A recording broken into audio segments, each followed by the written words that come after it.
This podcast is brought to you by the Association for Child and Adolescent Mental Health, ACAM for short. You can find more podcasts and other resources on our website, www.acamh.org,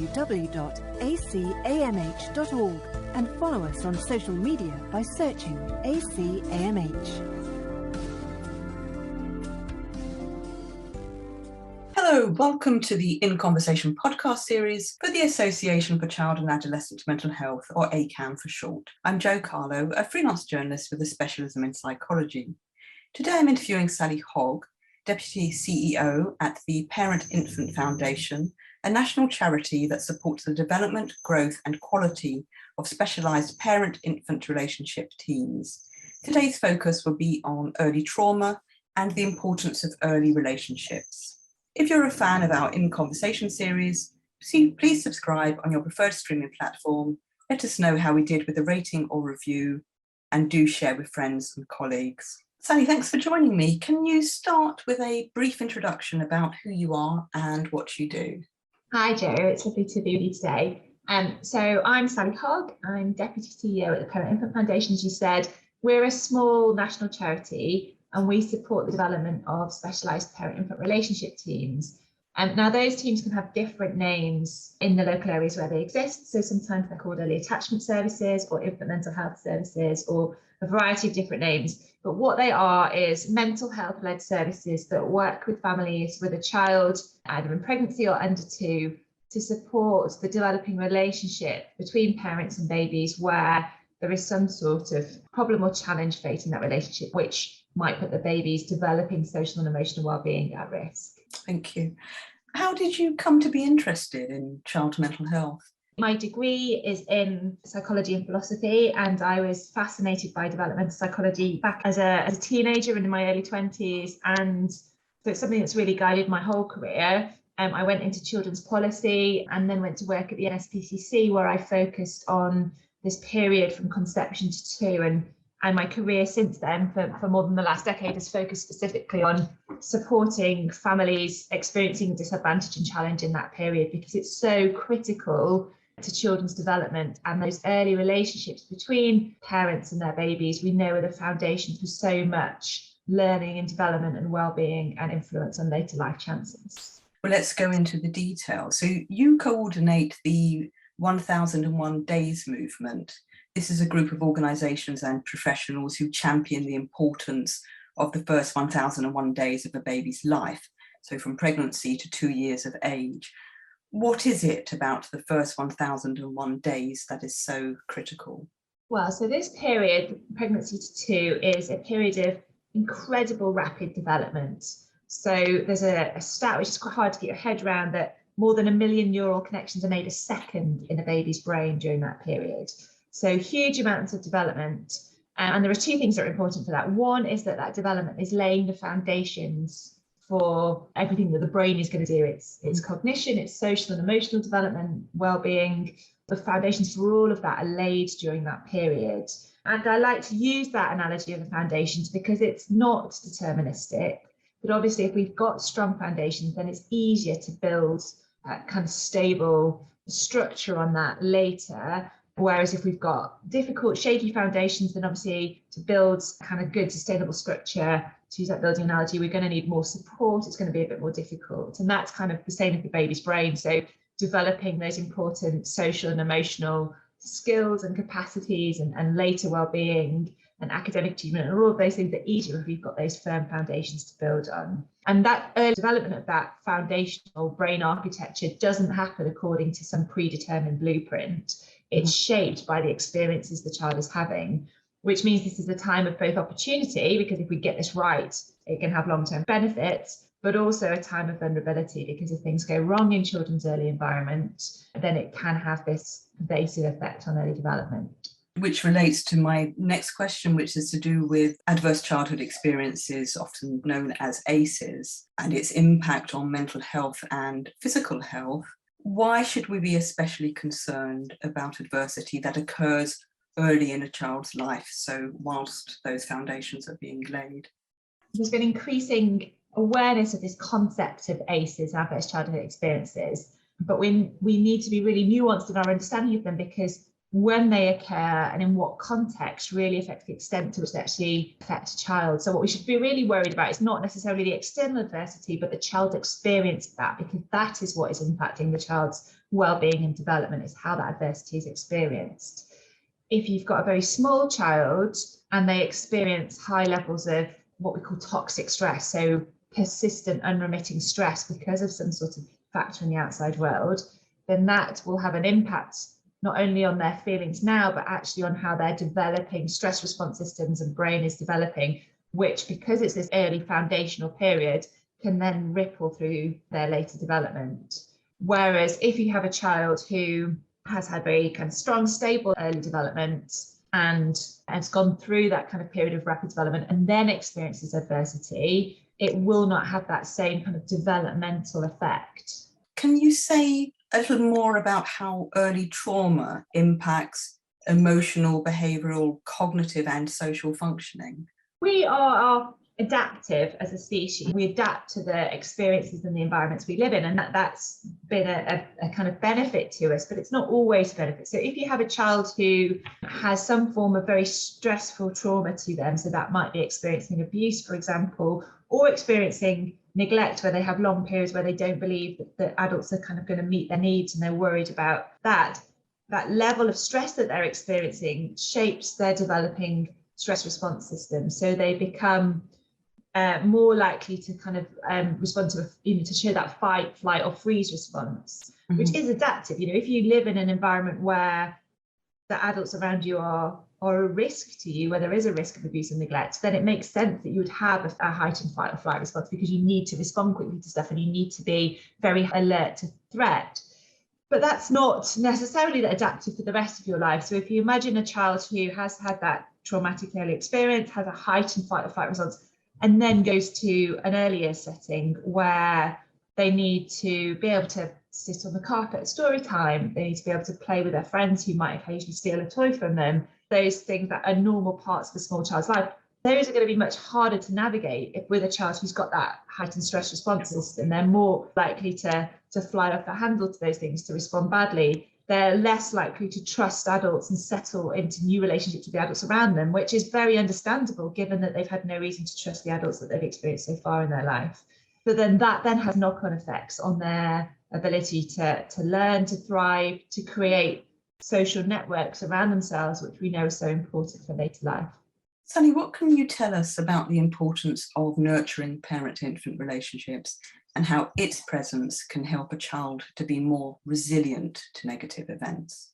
If you imagine a tiny baby, the way that human babies are born, so they can't see very far at birth, they can't move very far by themselves or at all by themselves as a tiny baby, and they are reliant on adults for absolutely everything, their safety, security, nutrition. So they experience the world through those relationships.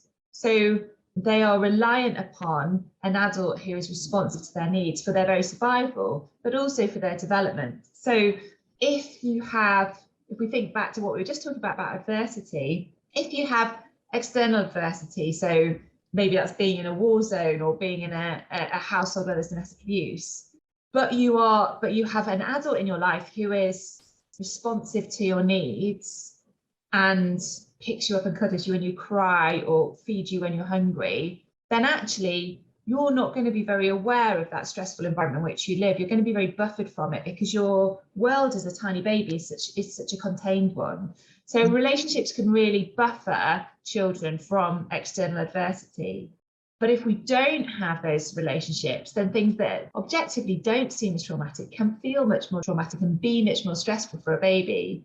So if you go back to that baby who is totally reliant on an adult for everything, and they are left alone to cry for long periods of time repeatedly and have no one responding to their needs, that's going to feel like a kind of life-threatening situation to a small baby, and their bodies are going to be flooded with stress. So that lack of a nurturing relationship can be some of the worst form of adversity a baby can face, because it feels so stressful, and that's that experience of stress that is the thing that's going to affect a baby's well-being and development. So it's the relationship really that the baby experiences that affects their stress level, and those stress levels and that experience of early trauma is affecting their later development. We also know that a lot of positive development happens through relationships. So if you think about how a baby learns to understand the world and language around them, it comes through talking to parents. It comes through a baby showing an interest in something and the parent naming it. And that's how they understand, oh, that's what that thing is. If a baby points at something, the parent points back at it. Or we have what's called serve and return interactions, where a baby might babble and a parent might talk back to them, and they're learning that early conversation. There's so much happening in that early relationship. And there's one more thing I want to talk about, which is also about emotional regulation. So babies aren't born able to regulate their emotions. They have to develop that capability. And it is such an important capacity throughout life. And it happens through the experience of having adults who help to regulate their emotions for them. So when parents pick a baby up when they cry and soothe them, they're teaching that baby what it feels like to put that emotion back under control. And it's through those experiences and that early learning that babies can learn to understand what their emotions are and how to contain them. I'm wondering, is there a difference between neglect and abuse in terms of its impact on the child? So given that a parent with depression, for example, might be emotionally unavailable, but not abusive, or not intentionally abusive. Abuse can often, particularly I think to us as adults, feel like it's much worse than neglect. It feels much worse, to harm a child rather than to sort of have this passive maltreatment and neglect. But actually what we know from a baby is that neglect is really harmful, but actually not having your needs met is an incredibly stressful experience. Now, abuse takes many forms, and it is obviously harmful and stressful and damaging to a baby. But it also depends on the context in which that abuse exists and whether or not there is simultaneously some form of containing relationship. So if a baby has, for example, I don't want to use gender stereotypes, but maybe, for example, a mother who is around and containing and meeting their needs, but maybe mum's boyfriend occasionally comes and maybe might be abusive to that child, that abuse is undoubtedly wrong and harmful. But the baby is still experiencing most of the time a containing caregiving relationship, which is important to their well-being. So we need to understand that kind of whole context in which abuse and neglect happens and whether anybody is meeting that baby's needs around the edges of that. If there is one secure, responsive, containing relationship, that can protect a lot against perhaps what other adults in the child's life are doing. That's not to say, obviously, that we shouldn't be stopping that abuse, but in terms of understanding the impact it has on baby, we need to see how their needs are being met in the round. How can the relationship between babies and their parents be strengthened? And I'm thinking, presumably some parents have not had the type of parenting themselves that allows them to be emotionally well regulated. Yeah, so intergenerational transmission of trauma and of poor relationships definitely exists. And it's important to say we can really help to strengthen the relationships between parents and their babies when parents don't have those kind of templates of responsive care that they can draw on, or when there's other things going on in their lives. You mentioned earlier about maternal mental health problems, and we do know that whilst some women with mental health problems are still able to provide that sensitive nurturing care that babies need, it is harder in the context of your own mental health problems to keep your baby's needs in mind and to respond to them. And so some women will have problems doing that. And there are lots of therapeutic interventions that can strengthen and repair early relationships. They might be parent-infant psychotherapy. They might be sometimes group work, groups like Circle of Security or Watch, Wait and Wonder. There are these kind of lovely manualised programmes with increasing evidence that works.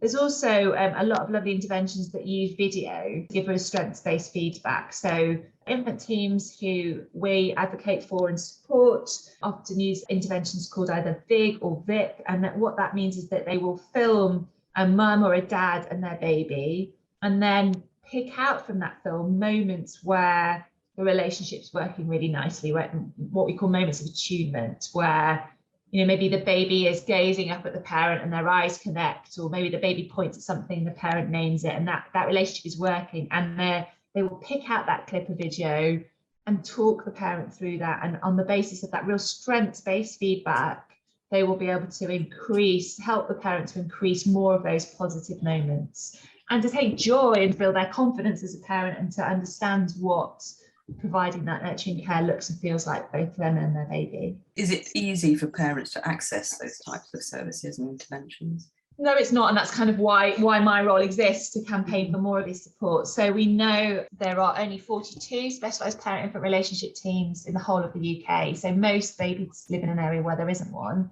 And that number is increasing, and we've seen some great policy changes and investment to improve the access to this sort of support. But there is still a long way to go. And we have what we call a sort of baby blind spot in our mental health services, that although we should have a comprehensive system of mental health services where you have perinatal services, but other services that work with families in this early period that support the parent relationship, even if it's mum doesn't have a mental health problem, all the way through to CAM services and services for older children and young people. And at the moment, although we describe it a 0 to 25 CAM service, actually that 0 to 5 bit, particularly the 0 to 2 bit of that, is very often missing.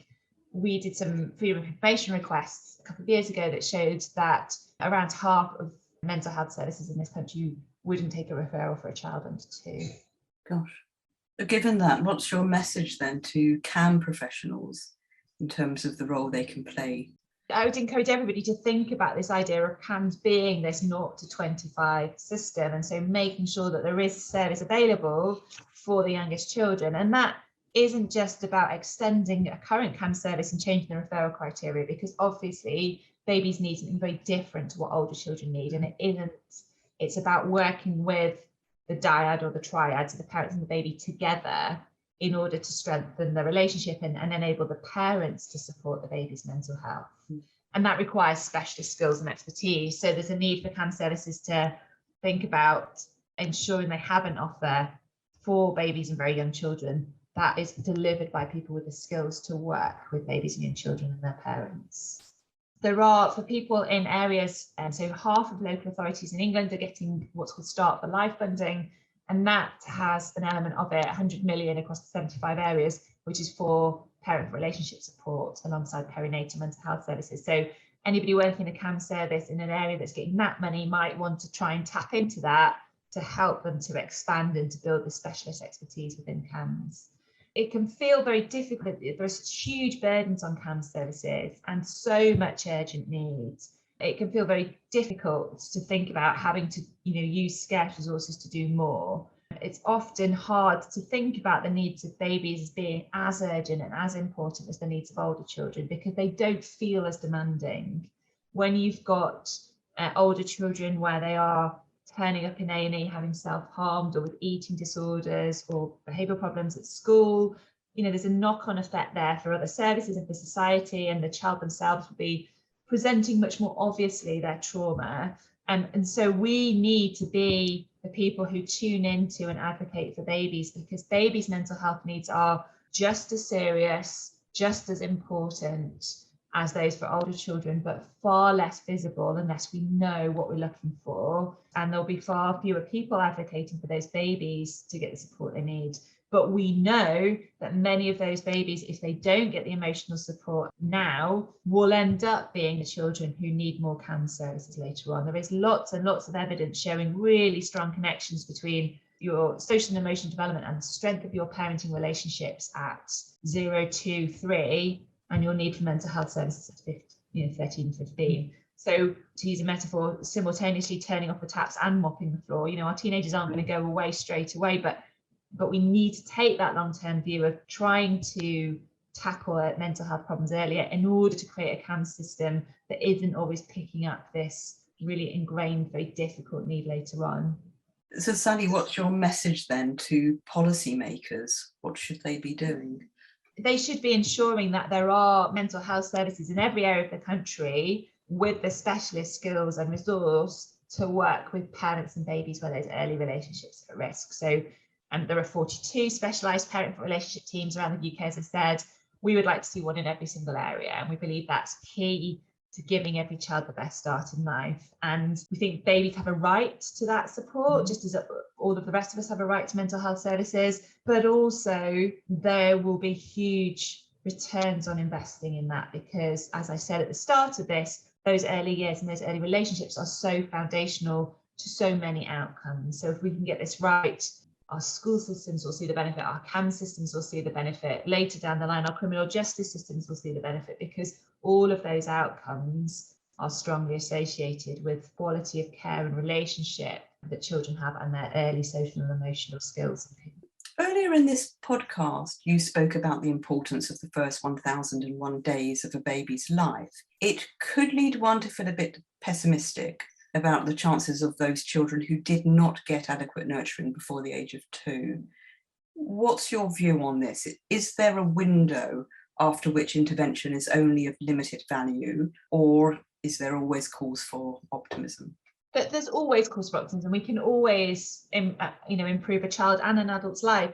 If 2 was too late, then why would we have later mental health services or why would any adult try therapy? We can always change the trajectory of people's development and well-being, but it becomes harder later. There's no critical window by which stuff has to be done in order for everything else. But as I used that foundation analogy earlier, it's easier to get things right early on, and later interventions will then have more impact if you've built it on that strong foundation. So there's a real case to get it right early, but if we don't, then there are 2 things we need to do. One is to continue to provide the therapeutic care that children need, but also to have a trauma-informed system that recognises how early trauma might impact children and is sympathetic to that and helps them to respond to that. So an example of that is if we have children who, I talked earlier about a child who has experienced early trauma and early relationship problems, then struggling in an early years setting to behave, to make friends, to have relationships with adults. Now, it's really important that that child still has mental health support to help him or her to manage his stress and emotions and to deal with that early trauma. But also it's important that that early years setting interprets that child's behaviour as the result of early trauma and as a sign of a vulnerability in that child, and not as a child who is naughty and needs punishment. So we need a trauma-informed, compassionate system that is able to recognise that we didn't get it right for all children at the start, and some children are carrying the experience of that trauma through them, and rather than increase the disadvantage they face by being punitive and excluding them from opportunities, we need to reach out and do even more to help those children to build their social networks, to learn, to develop, to trust adults, to try and kind of reduce that risk that they face. Sally, is there anything else in the pipeline for you that you'd like to mention? In terms of Westminster policy, there are a number of opportunities coming up which we hope will help to improve the provision of parent relationship support. So I talked about the Start for Life programme. There is 100 million going to 75 local authorities in England to support both perinatal mental health and parent relationship support. There will be a lot of decisions happening locally about how that money is spent. It's a real opportunity to start to build the support. Now, it's very easy to think about parent relationships and to sort of fall back on the kind of nice universal provision. Let's do singing groups and play groups for all parents and their babies. And that provision is lovely and is beneficial, but we really need to think about the children who are not getting good enough care. 15% of children at risk of disorganised attachment. It's those children where parent relationship support will really change their trajectory of their life and their life chances. And we really need to make sure that that money that's going into local systems, and I would encourage anyone who's listening to this with mental health expertise to be trying to get involved in those discussions in our local system, to bring that mental health expertise to ensure that the interventions that money is spent on are evidence-based and reaching the families who need it most. We also know that government are thinking around the future of mental health strategy. There's a consultation at the moment on the mental health plan. It's really positive to see in that consultation lots of questions about parents and babies. So we hope that will translate into a mental health strategy, and when the NHS long-term plan is rewritten and we have a new set of goals for the mental health system going forward, we hope that within that we'll see this increased focus on the youngest children and making sure their needs are met. I'm just wondering how you reach those parents where there is disorganised attachment who don't access services. How do you signpost those families to services? If you think about the period from conception to 2, there are very few families who don't have any contact with services at all. Most women will have a midwife present when they give birth. Our most vulnerable families may not be engaging with some services, are likely to be engaging in others. They will have some contact with the state at some point, and they will give birth in hospital. So it's really important that we do think about this kind of an integrated system of care that really reaches parents where they are and where they need us. If we have services in particular venues and we rely on particular referrals to get families through the door, it will always be harder. We have to think very, very creatively about where parents are, who they trust, where their relationships are, and we need to work with those systems and structures to help get parents into the support at the right time. We need to recognise that, just as I talked about the children with those heightened fight or flight responses and lots of reasons why they reasonably would not trust adults, that the parents we're talking about here are often the same. They might be people who themselves were taken into the care system and maybe didn't have a very good experience with the care system. So they experienced the care system as something that let them down fundamentally. They may have had really difficult relationships with a number of public services. They may have had previous children removed. There are very, very good reasons why those people would not trust public services and the state. Very, very reasonable ones. And also things within them, because of the trauma they've experienced, that make it hard for them to form trusting relationships with anybody. If they've got a heightened flight or fight response and disorganized attachment themselves, they're likely not to turn up to appointments. They're likely to be very difficult to deal with. They're likely to be very, very hard and challenging to work with. And so we need a system that is able to respond compassionately and consistently to their needs, irrespective of that. We cannot have a system that relies on families to reach out, to trust us, to be assertive themselves, to turn up at the same place at the same time every week and punishes them if they don't, because that is not how to make the relationships that we need with the families who most need our help. And it's also why we need a workforce in those services who are not only skilled in offering the interventions, but also have the support they need, including things like reflective supervision, in order to work effectively with families who might be very difficult to work with. Are you hopeful for the future? Yes, because I'm lucky enough to see through my work wonderful examples of these services in practice. There's an infant mental health service, a parent relationship service called the Infant Mental Health Service in Leeds, who were just celebrating their 10th anniversary. And I was lucky enough to go and see them recently and hear about just some of the cases, the families whose life changed, the babies whose lives they changed. And when I see that, I know we can do this. And I know there are lots of people who want to do this and who see the evidence about why it matters. I think there are challenges ahead. The policy environment and the funding environment is not always conducive, but I think we are seeing a growth in these services, and I hope we'll continue to do that. Thank you. Finally, Sally, what is your takeaway message for those listening to our conversation? Keep babies in mind.